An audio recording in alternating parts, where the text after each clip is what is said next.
আসসালামু আলাইকুম। এখন দেখবেন আপনারা পঞ্চম পাঠ, ঠিক আছে? করি কি, সর্বপ্রথম তার এই এই দেহগুলা থাকে না, শুধু হাড্ডিটা থাকে, পিছনের একটা কঙ্কালের হাড্ডিটা থাকে আর এই খাঁচাটা থাকে।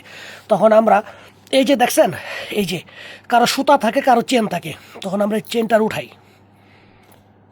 চেনটা উঠানোর পরে এই যে এখানে একটা নাম্বার আছে, যে নাম্বারটা আমি দেখাবো না আপনাদেরকে, ঠিক আছে?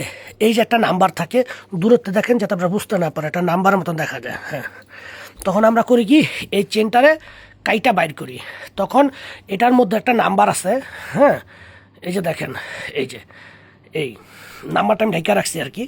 তখন আমরা এই নাম্বার দিয়ে আমরা শনাক্ত করি যে উনি কত নম্বর ব্যাটালিয়নের কত নম্বর সৈনিক ছিলেন, কখন তারা এই জায়গায় আসছিলেন, কখন কোন অভিযানে আসছিলেন, সেই অভিযানটা আমরা শনাক্ত করি শুধুমাত্র এই নাম্বার দ্বারা।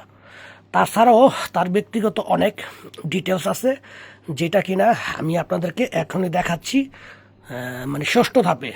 তো এইভাবে প্রথম কাজটা হচ্ছে তার বডি থেকে আমরা এই শনাক্তটা বের করি। আর এই মাথা অটোমেটিকলি শুকাইয়া, এই মাংসগুলারে শুকাইয়া তখন করে কি, এই জিনিসটা চলে জায়গা। মাথা দলি ছুটে আসা পড়ে। তো এটা অ্যাকচুয়ালি খুবই একটা ডেয়ারিং এবং মারাত্মক, কেউ কখনো এই কাজে অংশগ্রহণ করবেন না। চলেন ষষ্ঠ ধাপে আপনাদেরকে আবার দেখাই। এটা আমরা হাত দিয়ে নিয়ে নিচ্ছি।